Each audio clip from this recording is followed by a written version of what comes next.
उमर अब्दुल्ला ने नगरोटा में अपनी दोस्ती निभाई थी, लेकिन कांग्रेस ने उमर अब्दुल्ला को एक बार फिर से इम्तिहान में डाल दिया है।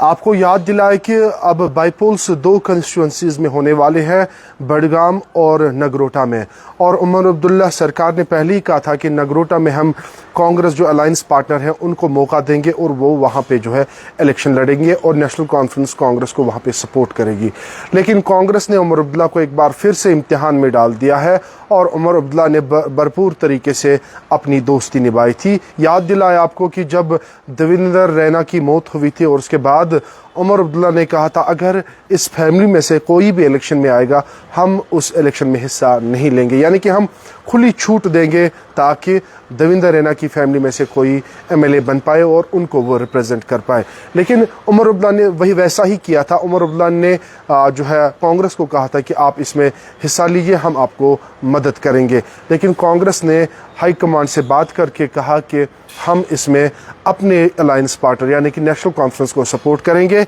और उनको जो है वहाँ पे हम मदद करेंगे। याद दिलाया आपको 2024 में जब असेंबली इलेक्शन हुए थे, नेशनल कॉन्फ्रेंस और कांग्रेस ने फ्रेंडली वहाँ पे कॉन्टेस्ट किया था और नेशनल कॉन्फ्रेंस का जो कैंडिडेट है उसको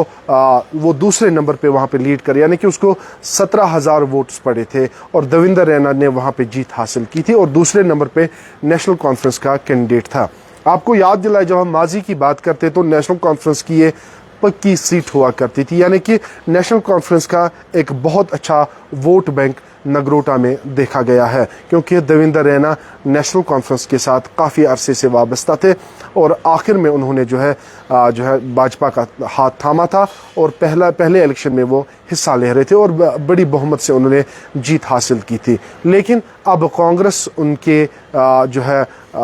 एग्ज़ाम एक तरीके से हम कह रहे हैं वो ले रहे हैं और लगातार जिस तरीके से नेशनल कॉन्फ्रेंस ने कर बडगाम के लिए अनाउंस किया था कैंडिडेट सईद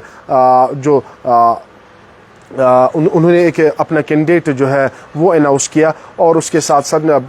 पीडीपी ने अपना कैंडिडेट अनाउंस किया और आज जो है नॉमिनेशंस भर रहे हैं। लेकिन नगरोटा के लिए उमर अब्दुल्ला साफ वाज़िया कर चुके हैं कि हम अपने अलायंस पार्टनर कांग्रेस को सपोर्ट वहाँ पे करेंगे और हम अपने कैंडिडेट को बीजेपी के खिलाफ यानी कि जो देवेंद्र रैना की जो बेटी है दिव्या रानी उसके खिलाफ हम अपने कैंडिडेट को नहीं उतार, क्योंकि वादा उन्होंने किया था और वादे के साथ साथ एक लंबे अरसे की दोस्ती थी और उस दोस्ती को उन्होंने लाज रखी थी और वादा भी किया था हम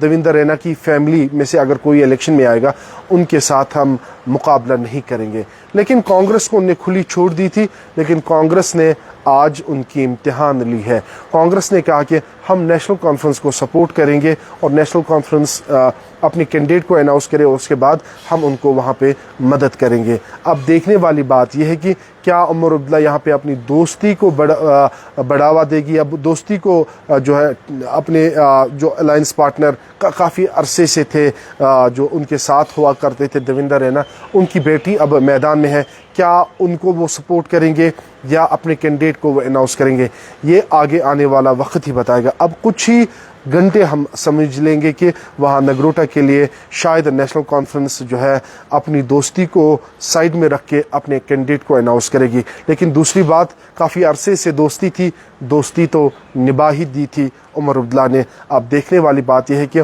क्या अब उमर अब्दुल्ला जिस तरीके से कांग्रेस ने जो है अपना हाथ पीछे किया और कांग्रेस ने कहा कि हम इस इलेक्शन में अपने अलायंस पार्टनर यानी कि नेशनल कॉन्फ्रेंस को जो है सपोर्ट करेंगे। अब देखने वाली बात यह है कि क्या उमर अब्दुल्ला नगरोटा के लिए अपने कैंडिडेट्स का अनाउंस करेगा या अपने दोस्त की बेटी को ही मदद करेगा। ये बहुत बड़ी बात होगी और इस पे हर एक की निगाहें हैं, क्योंकि जिस तरीके से उमर अब्दुल्ला ने दोस्ती को यहाँ पे जो है प्रायोरिटी पे रखा था और प्रायोरिटी पे नेशनल कॉन्फ्रेंस ने जो है कहा था कि हम कांग्रेस को जो है सपोर्ट करेंगे, लेकिन कांग्रेस ने साफ तौर मना किया कि हम इसमें हिस्सा नहीं लेंगे। हाईकमांड से बात करके ही फैसला हुआ कि हम उसमें हिस्सा, क्योंकि माजी 2024 में जब असेंबली इलेक्शंस हुए तो उसमें नेशनल कॉन्फ्रेंस का कैंडिडेट दूसरे नंबर पे था, यानी कि वोट बैंक काफ़ी अच्छा नगरोटा में है। और देखने वाली बात यह होगी क्या उमर अब्दुल्ला उस वोट बैंक का ख्याल रखेगी या अपने दोस्त को ही प्रायोरिटी दोस्ती की जो बेटी है उनको प्रायोरिटी में रखेगी। और जहां तक दिव्या रानी की बात है, नेशनल कॉन्फ्रेंस या भाजपा के खीमे की बात है, तो वहां पे काफ़ी ज़्यादा मजबूत भाजपा नज़र आ रही है और दिव्या रानी जो है काफ़ी ज़्यादा पॉजिटिव पिछले कई दिनों से लग रही है। और जिस तरीके से पार्टी ने सपोर्ट किया और लोग उसके सपोर्ट में निकल रहे, तो ऐसा लग रहा है कि शायद ये एक तरफा मुकाबला होगा। लेकिन जहां तक दूसरी बात है कि नेशनल कॉन्फ्रेंस जो है उनने अपने आप को पीछे किया था, लेकिन अब कांग्रेस ने एक बार फिर से नेशनल कॉन्फ्रेंस को इम्तिहान में डाल दिया। अब देखने वाली बात यह है क्या उमर अब्दुल्ला इस इम्तिहान में पास होंगे, ये आगे आने वाला वक्त ही बताएगा। बाकी अपडेट्स आप तक पहुंचाएंगे, तब तक आप देखते रहिए जेके न्यूज़ पॉइंट।